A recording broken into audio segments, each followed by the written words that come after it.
It wasn't sudden. Nothing dramatic happened that made you stop. It was slower than that. Not in a way that stands out, harder to explain, because from the outside, it looked like it was working.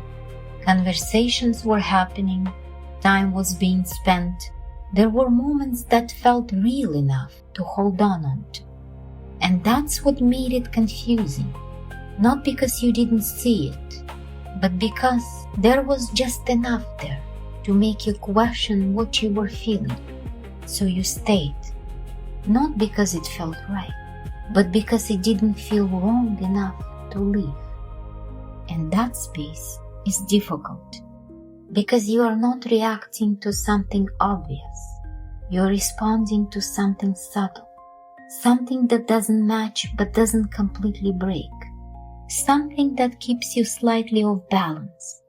And over time, you adjust, you explain more, you become more patient, you give it more time than you normally would, because part of you keeps thinking, maybe it just needs a little more understanding.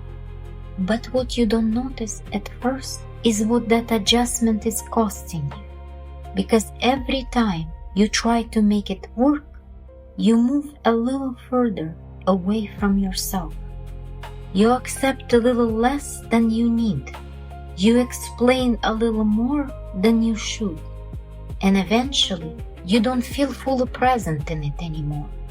You are there, but not the same way. You start noticing what's missing more than what's there.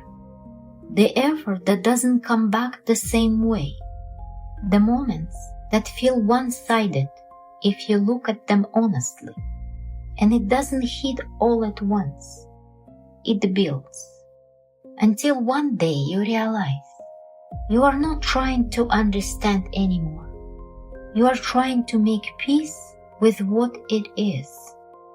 And that's a different place. Because now you are not asking, can this work? You are asking, why am I still trying to make it work? And that question changes everything. Because it shifts the focus from them to you.